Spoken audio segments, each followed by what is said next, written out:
Hello बच्चों, कैसे हैं आप सब। आई होप आप सब बहुत अच्छे होंगे। मैं हूं आर के रॉय और स्वागत है आप सभी का शिक्षा स्थान यूट्यूब चैनल पर। तो आज हम लोग एक्सरसाइज 3.5 का क्वेश्चन नंबर 4 का पहला पार्ट करेंगे। ये भाषा वाला सवाल है। इस सवाल को पढ़ करके पहले हमें दो चर वाले रैखिक समीकरण युग्म बनाने हैं, फिर उसको हल करके जो पूछ रहा है वो निकालना है। सवाल में आपको बताता हूँ क्या कह रहा है। कह रहा है कि एक हॉस्टल है जिसमें महीने का खर्च, आपको लगता है ना हॉस्टल में जाते हो तो एक भाग जो है उसका फिक्स है। मतलब आप हॉस्टल में रहने के लिए जाओगे तो हॉस्टल चार्ज बोल दो या कुछ और बोल दो, जो आप कहना वो फिक्स है, हर महीने उतना देना पड़ेगा, ठीक है। और बाद में जो रोज आप भोजन करते हो, रोज जो खाना खाते हो हॉस्टल का, उसका फिक्स चार्ज है। मतलब ये कह सकते हो जैसे डॉक्टर के पास जाते हो उसका फीस फिक्स होता है, फिर जो दवा लेते उसका होता है ना, उसके हिसाब से ही यहाँ पर है कि जैसे आप हॉस्टल में गए तो आपको फिक्स पैसा देना पड़ेगा, वो नियत है, वो देना पड़ेगा। और उसके बाद जितना दिन आप भोजन करोगे उसके हिसाब से आपको पैसा देना पड़ेगा, ठीक है।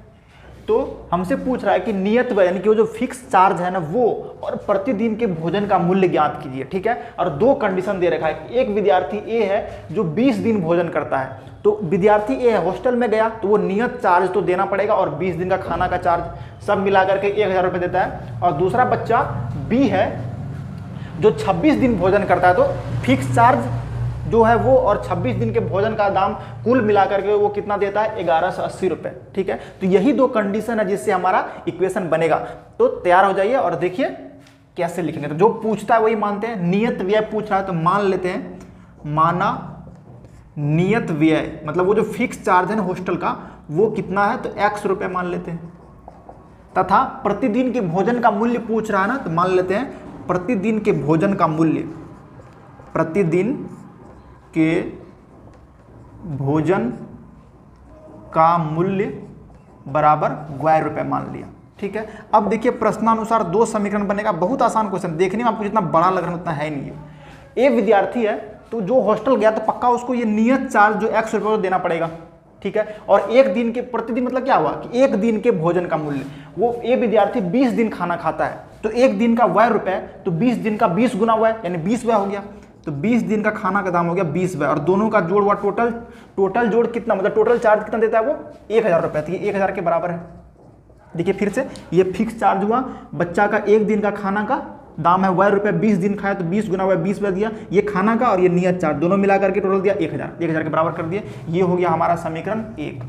अब दूसरा बच्चा जो बी है वो 26 दिन खाना खाता है, तो चाहे कितना भी दिन खाए x रुपये तो देना पड़ेगा उसको, क्योंकि वो तो हॉस्टल चार्ज वो तो फिक्स है, वो देना पड़ेगा आपको, ठीक है। जैसे स्कूल में एडमिशन का चार्ज, बाकी मंथली चार्ज अलग लगता है, वैसे यहाँ पर भी है, ठीक है। x रुपये और 26 दिन खाना खाए तो एक दिन का y रुपये खाना का दाम, तो 26 दिन का 26 गुना y 26 रुपये हो जाएगा। 26 को y से गुना किया 26 रुपये, ये खाना का दाम 26 दिन का, ये नियत चार्ज दोनों मिलाकर कितना हुआ टोटल चार्ज कितना देता है 1180 रुपये। तो हो गया भाई साहब आपका इक्वेशन बन के तैयार। अब आप किसी भी गणितीय विधि से सॉल्व करके अब इसको सॉल्व निकाल सकते हो। तो पहली बात देख लो इसका हल निकलेगा, क्योंकि 1/1 बराबर 20/26 नहीं होता, यानी a1/a2 b1/b2 के बराबर नहीं है, तो हल तो निकलेगा। तो निकाल देते हैं। तो सबसे बेस्ट विधि जो होता है ना वो है विलोपन विधि। विलोपन विधि या लुप्तीकरण विधि जो बोलो आप, उससे हम लोग सॉल्व कर देंगे। उसमें करते क्या है, किसी x या y को छुपा देते हैं। तो देखिए अभी इसमें भी x है, इसमें भी x है, दोनों का साइन सेम है, ये भी प्लस में ये भी प्लस में। अगर मैं समीकरण 1 और समीकरण 2 को घटा दूं, चाहे आप 1 में से 2 घटाओ या 2 में से 1 घटाओ, अगर घटाओगे आप तो x और x कट जाएगा, क्योंकि एक प्लस में एक माइनस में आ जाएगा और बाकी y का मान मिल जाएगा। फिर y का मान आप इसमें या इसमें किसी में रखोगे तो x मिल जाएगा। इस तरीके से हमारा सॉल्व हो जाएगा, ठीक है। तो हम लिखते हैं समीकरण, हम लगा लेते हैं विलोपन विधि। समीकरण 2 घटाओ x, मतलब 2 में से 1 को घटाते हैं, 2 में से 1 को घटाते हैं, 2 को ऊपर लिखेगा क्योंकि जो पहले लिखो उसको ऊपर लिखो, 2 में से घटा रहे हैं ना, तो x प्लस 26y बराबर 1180 और 1 घटा रहे हैं तो नीचे लिखेंगे x प्लस 20y बराबर 1000। भाई साहब साइन चेंज किया जाएगा, यहाँ पर माइनस, यहाँ पर माइनस, यहाँ पर माइनस। कैसे, यहाँ प्लस था ना माइनस हुआ, प्लस था माइनस हुआ, प्लस था माइनस हुआ, x और माइनस x शहीद हो गया।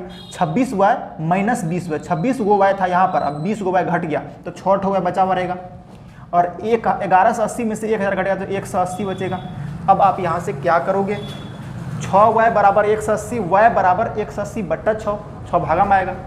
तो यहाँ से अगर आप y निकालोगे तो 180/6, 30 6 का 180, y का मान आ गया 30, यानी प्रतिदिन के खाना का दाम 30 टका है, ठीक है। अब y बराबर 30 आप समीकरण 1 में रख दो तो x मिल जाएगा।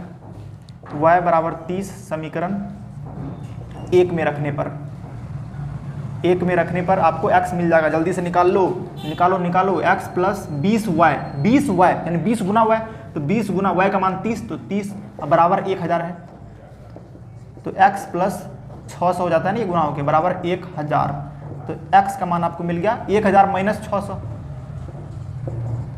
इधर जाके माइनस होगा तो x बराबर हो गया 400। तो नियत व्यय कितना हुआ 400 रुपये और प्रतिदिन के भोजन का मूल्य कितना हो गया 30 रुपये। अतः हॉस्टल का जो फिक्स चार्ज है ना, नियत व्यय बराबर 400 रुपये तथा प्रतिदिन के भोजन का मूल्य, प्रतिदिन के भोजन का मूल्य बराबर कितना आया है, देखिए तो y था ना, y का मान 30 आया तो 30 रुपये हो गया, और यही है आपका आंसर। इस तरीके से आपका ये क्वेश्चन पूरा हो जाता है। मुझे उम्मीद है आपको समझ में आया होगा, और अगर आपको समझ में आया तो आप कमेंट भी किया करो, बताया करो हाँ समझ में आता है। चलिए मिलते हैं ऐसे नेक्स्ट क्वेश्चन के साथ। Thank you.